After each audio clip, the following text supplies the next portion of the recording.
I'm in your head. I know what you're thinking, what you hope to accomplish, and why it's not going to work. Well,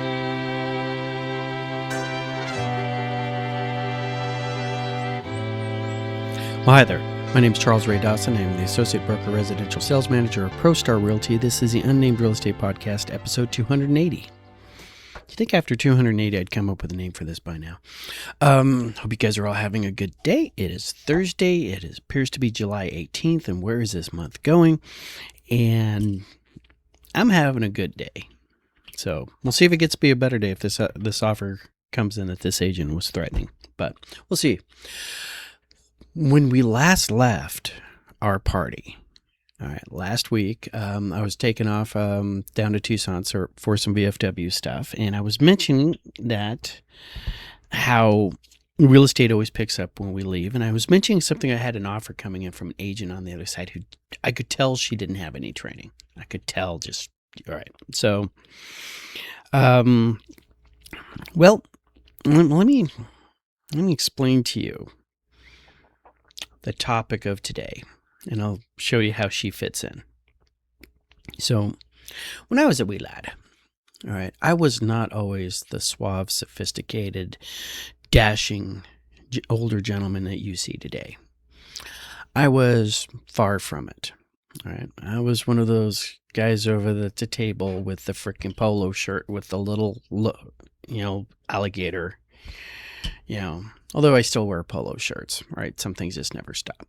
But anyways, I used to play this very unusual game called Starfleet Battles. Right? And what Starfleet Battles was, it was accounting wrapped around a space simulator. Right? And because of me playing way too much of that in high school, I developed an unusual set of skills. And this unusual set of skills allows me to utilize something called theory of mind. Right? Theory of mind is a psychological term that means you as an individual can project your thinking into somebody else and think about what they're thinking and have an understanding of where they're seeing things from their perspective. I thought everybody could do this.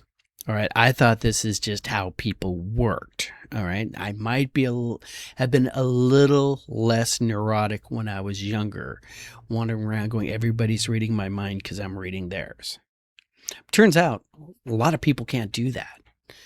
I did not realize that until a couple years ago, trying to explain it to somebody, and I realized you develop theory of mind by playing board games, by playing any kind of competitive sport, something where you're reacting to somebody else and trying to anticipate their reactions, which explains why some people don't have it, because they don't play chess and they don't play Starfleet Battles and they don't do anything competitive. You'll see, I know people out there, they do everything.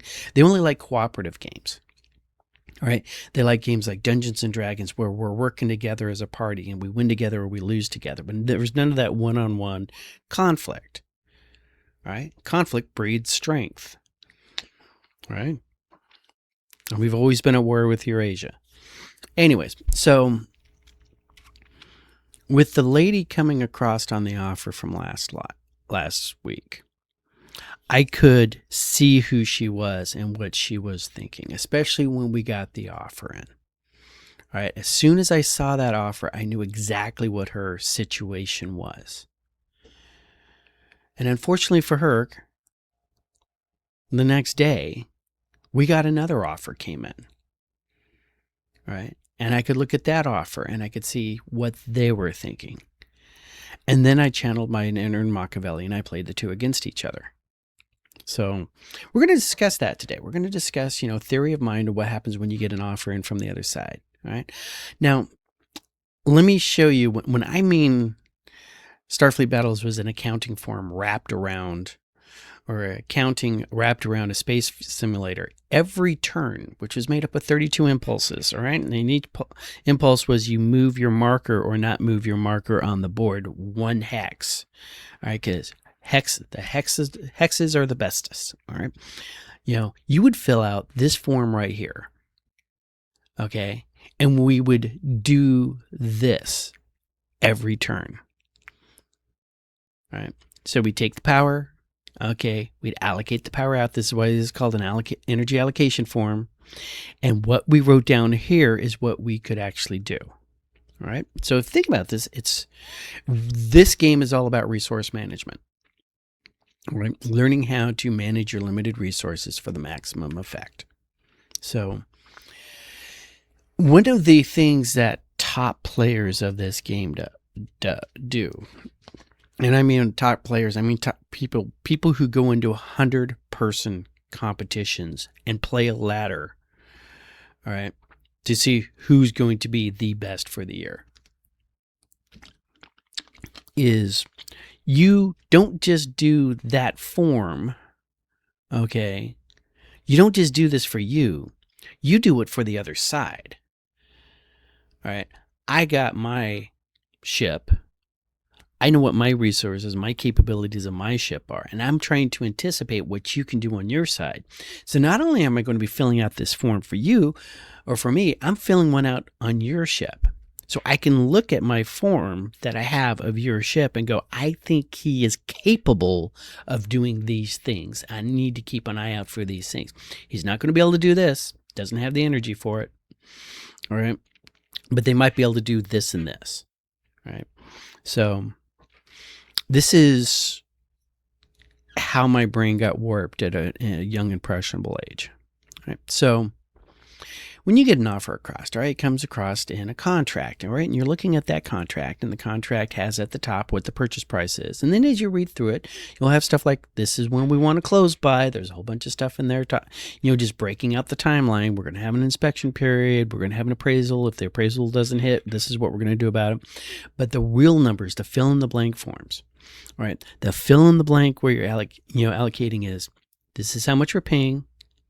This is how much we're going to want back in seller concessions. All right. This is who we want to have pay for home warranty.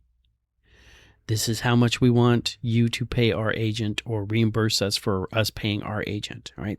All those things are called closing costs.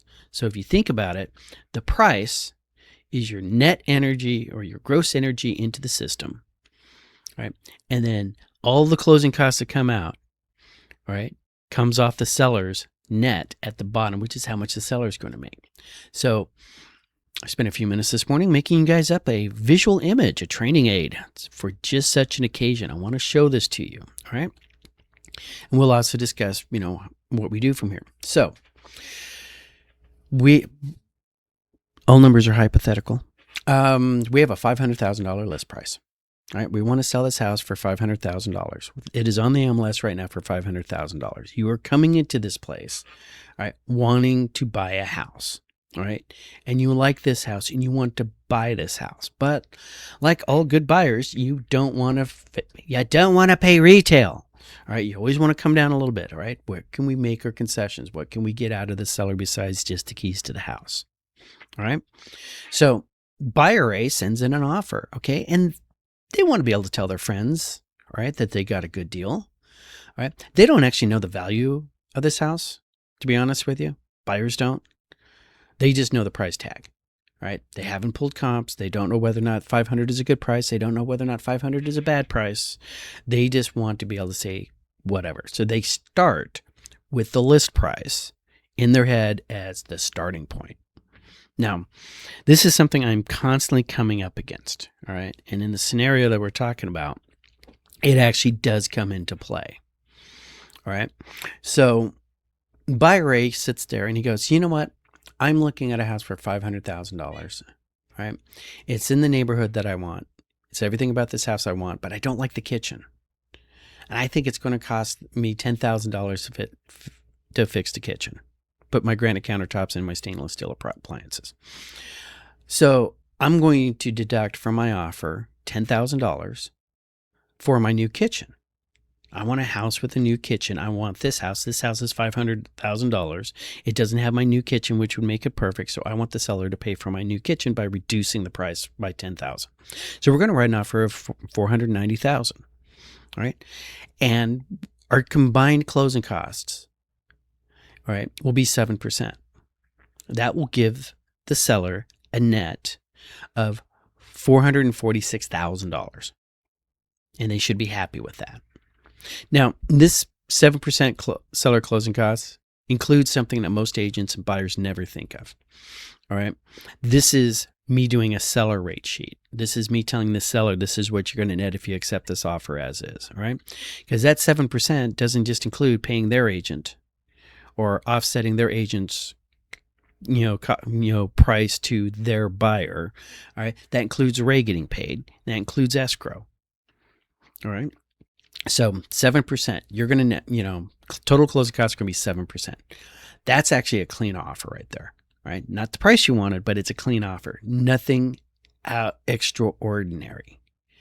So next buyer comes in and they offer, we'll give you full list price for it. We agree it's $500,000, but we have other needs. We're okay with the kitchen. All right. But we have other needs. And what we want, all right, is we want you to pay your own closing, pay your agent. Okay, 3% there. We want you to pay our agent.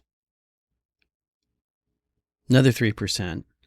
Then we want 3% towards closing costs.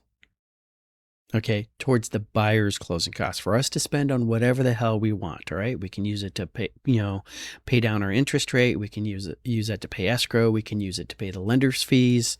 We want an additional 3 on top of that. Right. And then your own closing costs to escrow and everything being that 1% left. Right. So it's going to cost you a total of 10%. But we're offering you $500.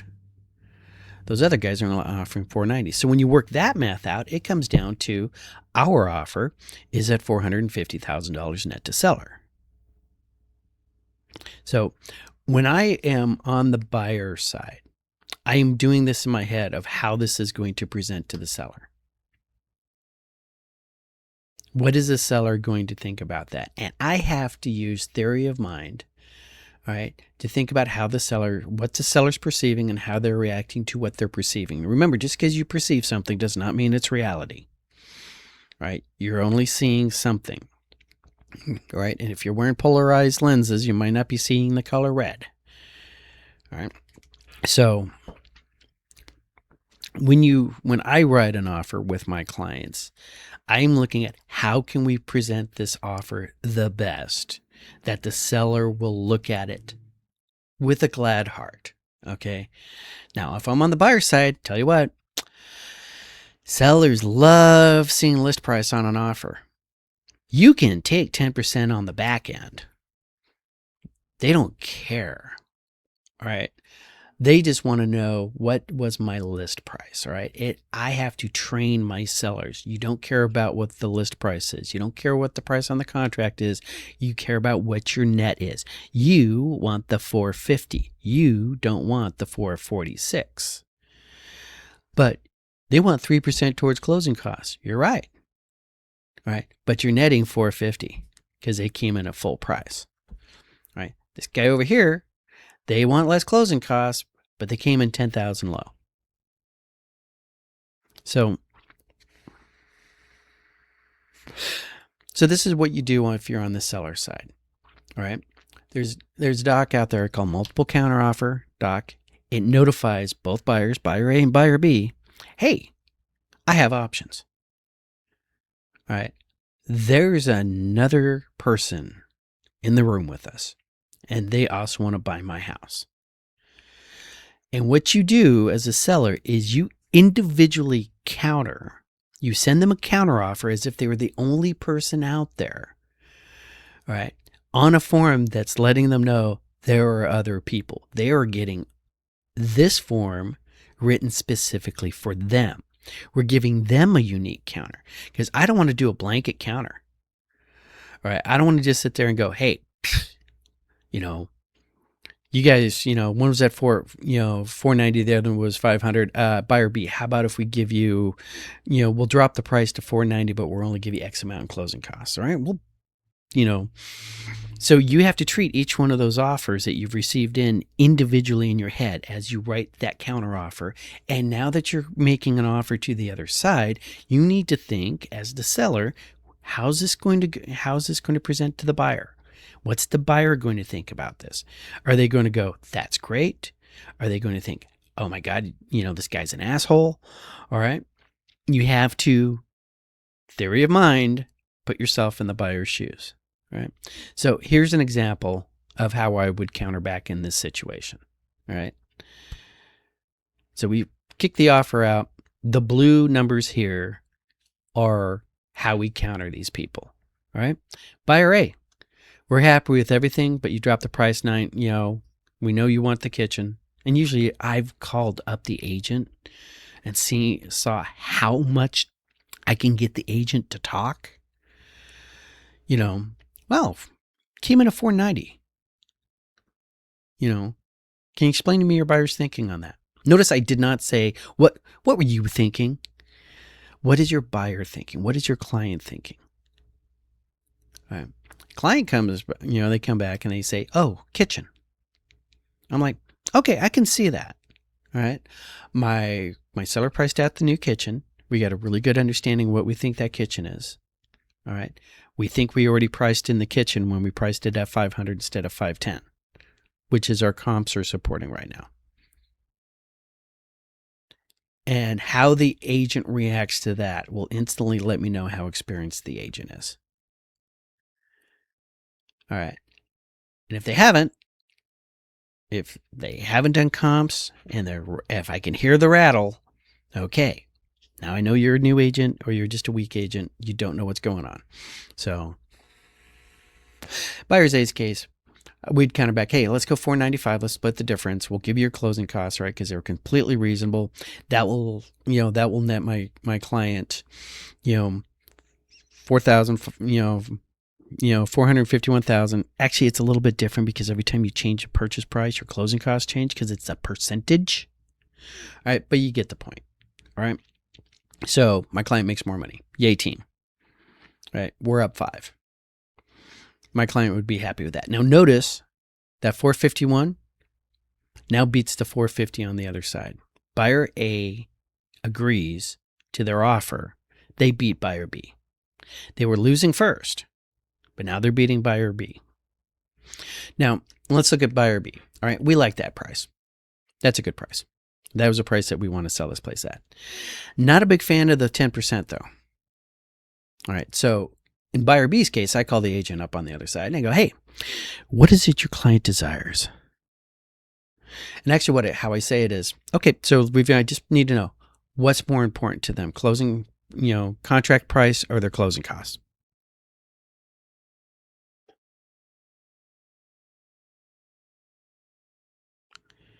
Was that uncomfortable? Did you just look at the screen or your phone trying to figure out if the video froze? People hate silence. They hate it. They feel the need to say something right there. I just gave them an either or. All right. What's more important to your client, the price or their closing costs? The proper answer is it's actually a combination of the two. It's a little bit too complicated just to break down into, either or answer. Okay. Right about now, a congressperson would be going, yes or no, yes or no, yes or no. I reclaim my time. All right. So, and then which is why Congress people ask questions like that. So they can get their little soundbite to run on their reelection commercials. But in this case, what I want that person to do is I want them to tell me, what do I not touch so they can get their number? Right? They come in and they say, well, they really want closing costs. Guess what? I'm not touching the closing costs. I'm not going to send an offer over reducing that 10%. All right. If they say they just really like the price and they'd like to have, some concessions, then we might send them a counter like this, right? Okay, so you're asking for 3 and 3 or 3% to the agent. I will never go after an agent's commission. All right, I could. It's last resort. I know how hard they're working. All right, but closing costs. All right, in this particular case, I'm going to reduce their ask at 3% towards the buyer's closing costs and give them 1.5%. Because I know that's pretty much what it's going to cost them is about 1.5. I know the other 0.5 they're trying to use to buy down their rate. right? Now notice, once we do that math out, it gives them a net of 457. All right, that's 7,000 more than they would have originally gotten if we haven't countered.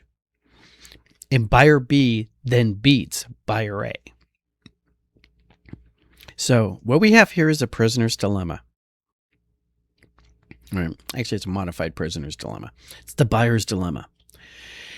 If buyer A doesn't counter, buyer A loses. If buyer B doesn't counter, as long as buyer A doesn't accept the counter, they win. If both agents stand pat, all right, buyer B's wins. They don't know that. All right, I'm not telling them that. All right, I want them to panic. All right, because buyer B is in a position to stand pat. All right, they don't know that. All right, but buyer A doesn't know that they're dead. They're drawing dead. All right, buyer A needs to accept and hope buyer B doesn't. Because if buyer A accepts and buyer B says, no, we're good, this is our offer, take it or leave it, buyer A is the winner. All right, either way, my client gets the best offer. The only time my client doesn't get the best offer is if neither A or B accept or counter, and then they're just stuck with the buyer B option getting them the 450. So this particular case with these two offers, and I'm not putting the numbers down here, guys, all right, it's not just that buyer A came in low, all right. It's not that buyer B came in with a very high closing cost, all right. It's that buyer B came in low and asked for ridiculous. We're talking ridiculous.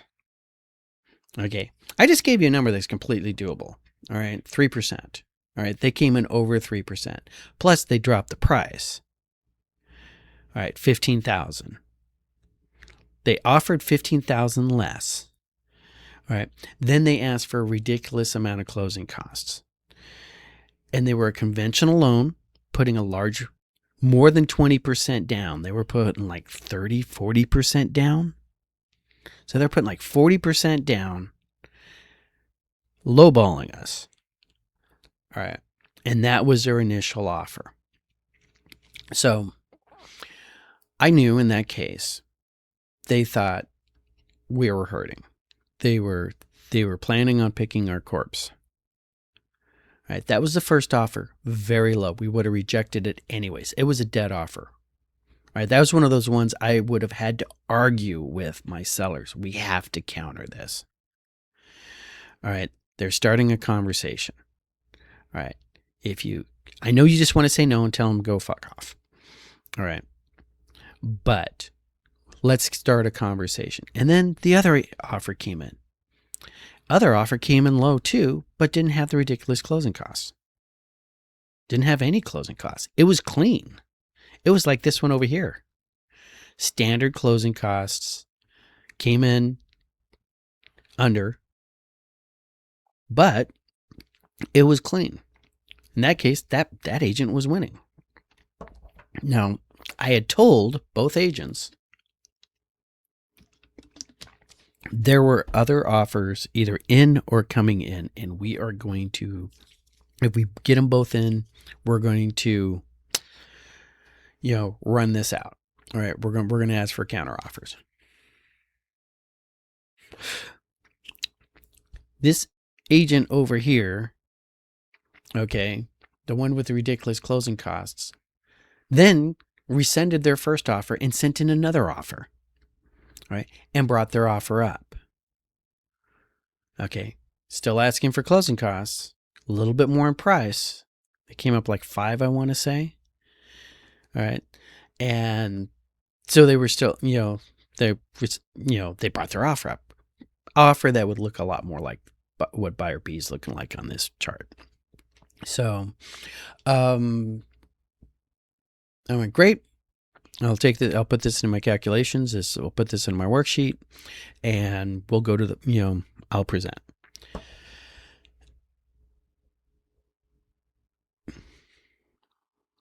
We gave them till the 8 o'clock deadline. All right. Both of them had their offers in 8 o'clock the next night. We countered back about 6 o'clock. All right. At night, we gave them till 8 o'clock the next night. Here's a day. Figure it out. They were both into it. One of them was in that night. Okay. That tells me they already had the thing written up. They were already ready to go on that. The other one, took until about 3 o'clock. All right. So I got my clients on the phone because I knew they were both home. Hey, da. Which one you want to go with? They picked the highest and best. So, all right. Sent it over to them for sign. Called up the agent on the other side, the losing agent, and I explained to her, hey, I'm sorry, my clients decided to go with the other offer. And she's like, oh, well, they really, really want it. Do we have can we change our bid? I'm like, they're accepting the other offer. All right, they've accepted the other offer. All right. Then I called the other side and said, hey, congratulations, you're the lucky winner. Worked with that out. So later on that night, that other agent reached out to me and, it's like, hey, is there anything, basically she asked, is there anything we can do to get you to break your contract with your current buyer? And I replied, we're under contract. It's already been sent to escrow. It's a done deal. You had your chance. I feel really sorry for your clients. All right. I did not tell her I felt really sorry for her clients because they had a agent who didn't know how to work in that offer situation. I feel really bad for that agent because she didn't have a broker. Like I said, she doesn't have a broker. She has a brokerage. Big difference. Ooh, I'm going to patent that phrase. So, and I felt bad for her.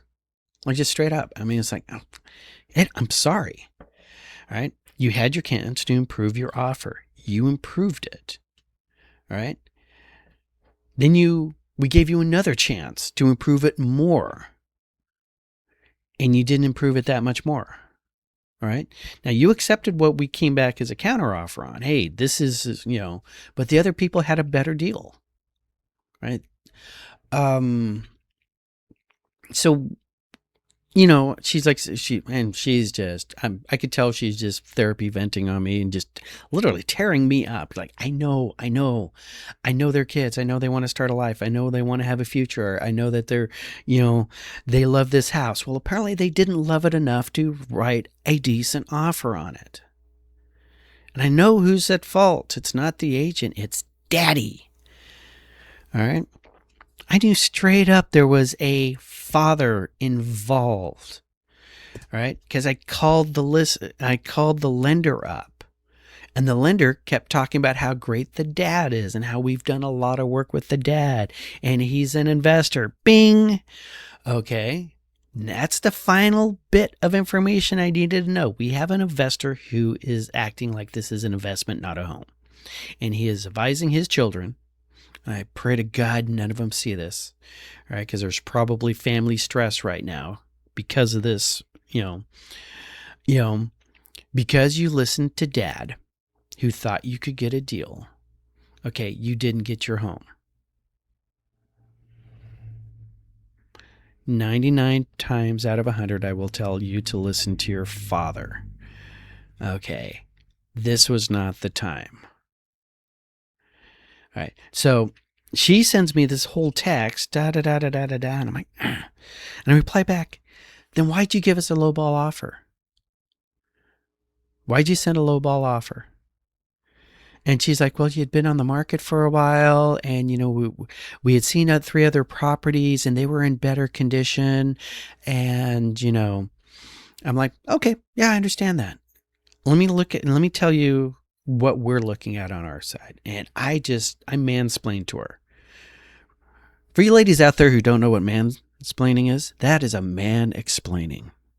So I mansplained to her, right? I felt bad afterwards. Like, oh shit, I just mansplained to her.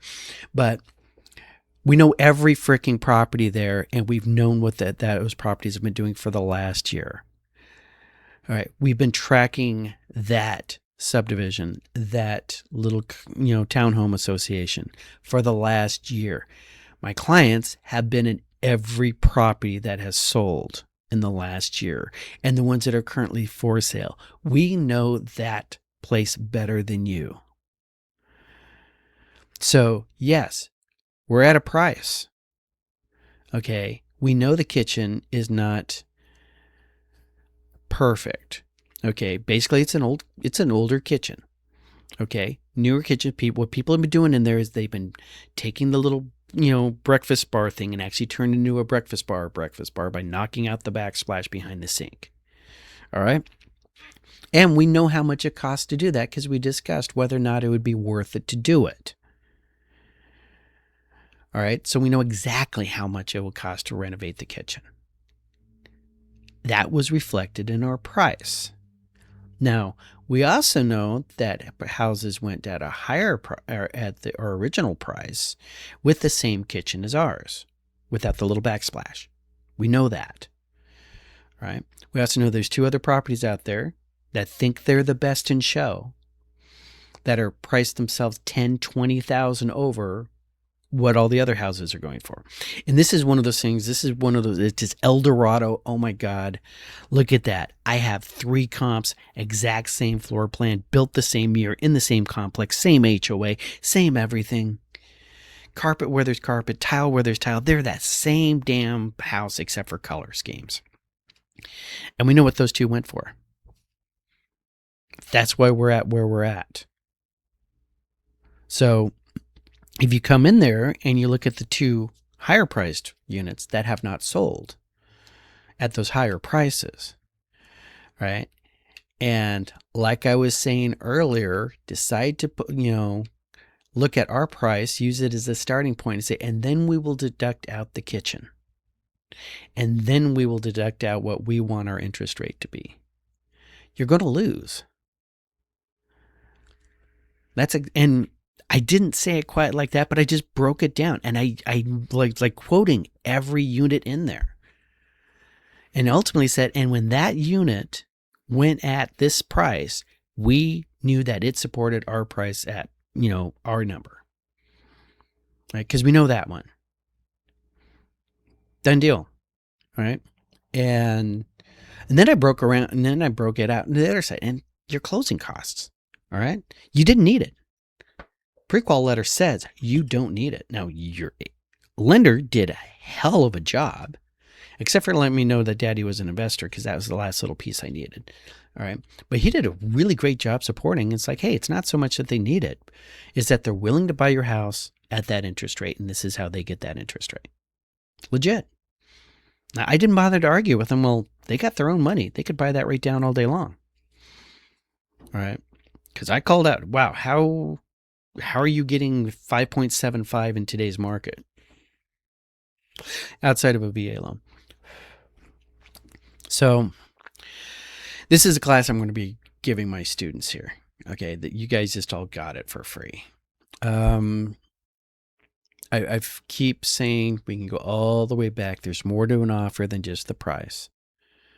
All right, and there's more to negotiating than just putting numbers on a page and going half it until you come into a middle. This is not, you're not watching Indiana Jones, and we're not bargaining for a bag of dates in some bazaar in Cairo. All right. This is negotiation is, what do you need? What do I need? Where's our overlap? And how do we make sure that the endpoint is farther on my side of the overlap than your side? All right. But being able to use that theory of mind, being able to sit there, put yourself in the other side's shoes, do the rate sheet for the seller when you're writing that offer, right? Figuring out where their pain points are, trying to figure out as close as possible going there. And then their agent, if they're doing their job and they're good, is going to tell you, and this is how much you're going to make if you accept this offer. And you're guesstimating a lot. All right. That initial offer came in after everything was said and done about $55,000 under asking price. Actually, it was like $60,000 under asking price. It was, I think when I worked it out, about 18%. All right.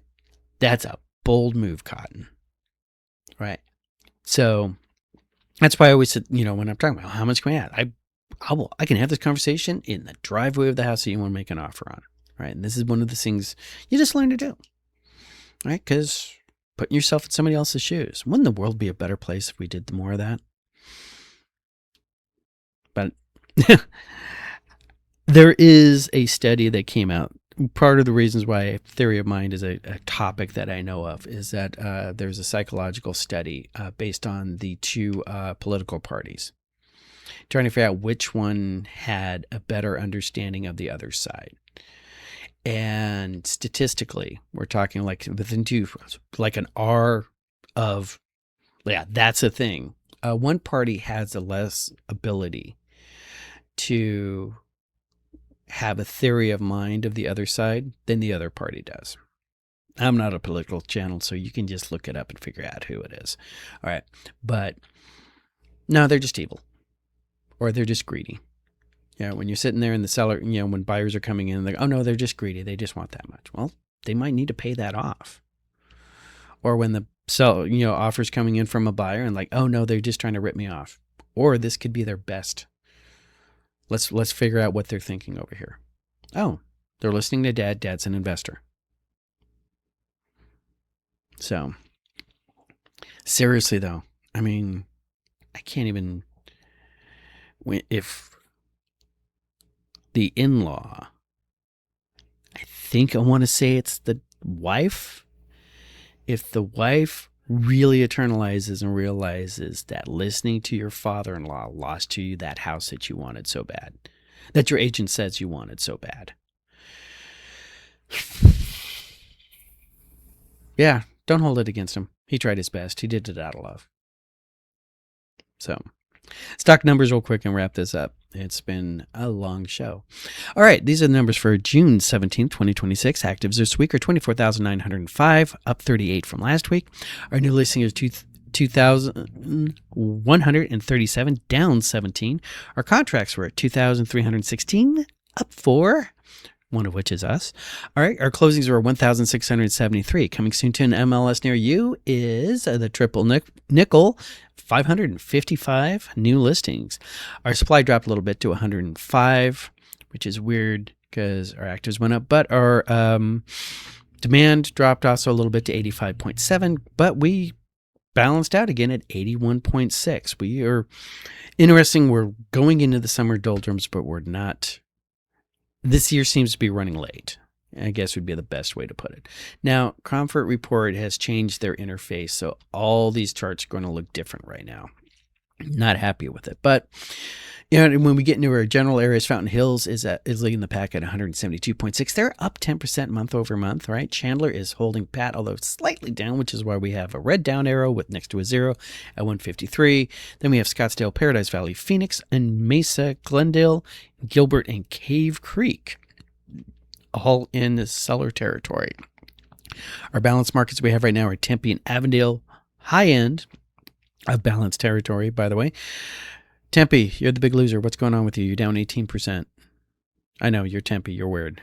Then in our buyers markets, we're looking at Goodyear, Surprise, Santan Valley, Maricopa, Buckeye, and Queen Creek. If you're looking for the deals, Maricopa, Buckeye, and Queen Creek. If I could get you people to drive, or if you could get your bosses to let you work at home like a civilized society would, you'd be looking really pretty right now. So, other weird little bit of news that popped in my brain. Oh my God. I printed up the news article and it's out on the printer right now and I'm not going to go get it. Bed Bath & Beyond just bought a brokerage.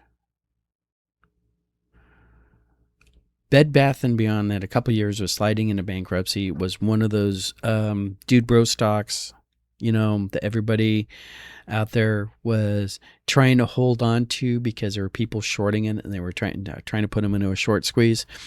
They filed bankruptcy. They got bought out by Overstock.com. You might remember Overstock from the 1990s. They used to take stuff, basically stuff that other stores couldn't sell and sell it online at a discount and have the stores drop ship it right to you. Great business model. Apparently they had enough money to buy Bed Bath & Beyond, and now Bed Bath & Beyond has decided to buy, and I can't remember the name of the brokerage. relatively big one, up and comer. They have their own title and escrow company and lending company in-house. And they want to, be the one-stop shop for the entire living experience. I did not see furniture in there. Everything in there. I did not realize, oh yeah, furniture. So, hey, wife, call me. Aspen needs to make a move and they need to call us. We need to get on that right now. So, what else is going on? That's the highlights. All right. No fancy segue out or anything like that. So, watch your children and pets around water. It's the summer. It's the pooling. Okay. We do have monsoons coming up. You don't know when you leave in the morning if you're not going to be driving home in a monsoon. So don't drive into anything flooded. All right. Work your circles. Call your mother. Hope you called her for Mother Day. And you guys have a great weekend.